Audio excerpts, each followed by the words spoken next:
गुब्बारे वाली बहू। शीला को बचपन से ही गुब्बारे से खेलने का बहुत शौक होता है। उसकी शादी हो जाती है, लेकिन फिर भी शादी के बाद भी वो गुब्बारे से खेलना बंद नहीं करती। अब बड़े होकर उसने गुब्बारे से अलग अलग चीज़ें बनाना स्टार्ट कर दी थी। कभी वो कुछ गुब्बारे जोड़कर एक एरोप्लेन बनाती उड़ाती, और कभी कुछ और बना के पूरे घर में उड़ाती। उसकी सास उसकी इस आदत से बहुत ज़्यादा परेशान थी। वो कहती, अरे बहू, तू इतनी बड़ी हो गई है, लेकिन फिर भी अभी तक तेरी ये गुब्बारे की आदत नहीं छूटी। जहाँ देखो वहाँ पूरे घर में गुब्बारे ही गुब्बारे दिखते हैं। हे भगवान, बड़े होकर लोग कौन से गुब्बारे यूज़ करते हैं, और ये अभी बड़ी होकर इन्हीं गुब्बारों पे अटकी हुई है। अरे बेटा रमेश, कुछ समझा इसको। अरे माँ, उसे अच्छा लगता है तो करने दो ना। मैं क्या, उसे अच्छा लगता है गुब्बारों से खेलना, उसका मन बहल जाता है तो ठीक है। अरे लेकिन बेटा, अभी उसे समझा कि वो बड़ी हो गई है, उसे कोई और गुब्बारे से खेलना चाहिए। और वो कौन से गुब्बारे से खेल रही है?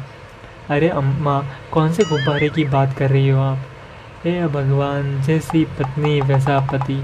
क्या पता क्या होगा इन दोनों का। मैं तो जा रही हूँ, लेकिन मैं ये कह रही हूँ कि ये एक दिन इस गुब्बारे के चक्कर में हमें मरवा देगी। कुछ ना कुछ कांड ज़रूर कर देगी ये। अगर ये इसी तरह गुब्बारे से खेलती रही ना, तो मेरे घर में गुब्बारे से खेलने वाला बच्चा नहीं आएगा, और ये पूरा टाइम दिन भर बर्बाद कर देगी अपना गुब्बारे में खेलते खेलते, और कुछ ना कुछ कांड ज़रूर कर देगी। अरे माँ, आप टेंशन मत लो, मैं कुछ ना कुछ ज़रूर करूँगा, और मैं उसे ज़रूर समझाऊँगा। रमेश अपनी वाइफ शीला से बात करता है। उसे कहता है, अरे शीला, अब तो तुम ये गुब्बारों से खेलना बंद कर दो ना। तुम्हें तुम्हारा बचपन का शौक़ था, वो बात समझ में आती है, लेकिन तुम तो इनके पीछे ही पड़ गई, और तुम और कुछ काम करती नहीं हो, दिन भर गुब्बारे से खेलती रहती हो। अरे तो रमेश, और क्या करूँ मैं? मेरा बचपन का शौक़ है, और तुम मुझे क्यों रोक रही हो? मैंने तो तुम्हें शादी से पहले ही कह दिया था ना कि मैं गुब्बारे मुझे बहुत ज़्यादा पसंद है, और मैं गुब्बारों से ज़रूर खेलूँगी। अरे लेकिन मुझे कुछ और समझा। मुझे लगा कि तुम बड़ी हो गई हो, इन गुब्बारों के बारे में बात नहीं कर रही होगी, और किसी और गुब्बारे के बारे में बात कर रही होगी, इसीलिए मुझे लगा, और मैंने कह दिया कि ठीक है, तुम गुब्बारे से खेल लेना।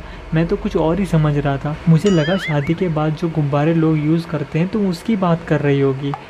अरे रमेश, तुम कौन से गुब्बारों की बात कर रहे हो? और मतलब मुझे पता नहीं तुम क्या बात कर रहे हो, लेकिन मैंने इन्हीं गुब्बारों के बारे में बोला था, और तुम मुझे अब बेवकूफ़ मत समझो।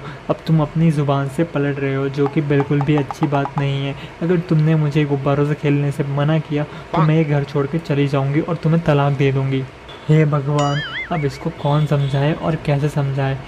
तुम्हें खेलना है, तुम्हें जो करना है वो करो, मैं तो जा रहा हूँ सोने। हाँ ठीक है, तुम सो जाओ। कुछ दिन बाद शीला जो है उन गुब्बारों से एक ड्रेस बनाती है, और वो ड्रेस पहन के अपनी सास से पूछती है, अरे माँ जी, मैं कैसी लग रही हूँ? हे भगवान, ये क्या बना के रखा है तूने अपना हुलिया, और तू कैसी लग रही है? अरे तू कार्टून लग रही है, और ये गुब्बारे से क्यों बना के पहनी है तूने ड्रेसें? तेरे पास क्या ड्रेसें की कमी है? तेरे पास कुछ है ही नहीं पहनने के लिए? अरे माँ जी, आपको पता है ना मुझे गुब्बारे कितने पसंद है, और मैंने अगर गुब्बारे की नई चीज़ बनाकर पहनी है, यानी कि नई ड्रेस बना के पहनी है, तो इसमें आपको क्या तकलीफ़ है? हे भगवान, मुझे कोई तकलीफ़ नहीं है, लेकिन कल मुई अगर किसी ने पिन चुबा के ये गुब्बारे फोड़ दिए ना, तो तेरे सारे गुब्बारे दिख जाएंगे मार्केट में। अरे अम्मा, आप बिल्कुल भी फ़िक्र मत कीजिए, ऐसा कुछ नहीं होने वाला। और ये तो फ़ैशन है, आप देखो ना इंस्टाग्राम पे और सोशल मीडिया पे, तो लोग गुब्बारे की कैसी कैसी ड्रेस बना लेते हैं। हे भगवान, ये इंटरनेट ने तो दिमाग ख़राब करके रखा है इसका। ये मेरी माँ, तुझे जो करना है तू कर, और मेरा सर मत दुखा तू अब।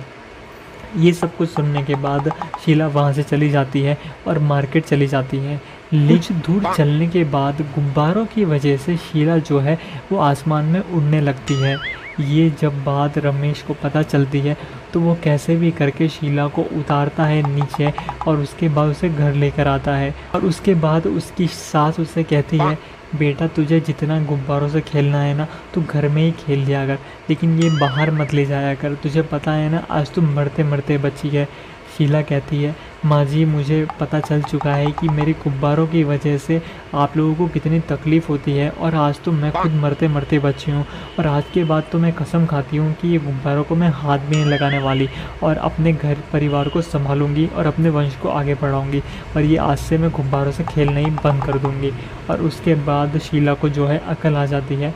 उसके बाद उसकी सास रमेश को भी बहुत ज़्यादा खुशी मिलती है क्योंकि उसकी वाइफ़ अब जो है गुब्बारों से नहीं खेलने वाली थी।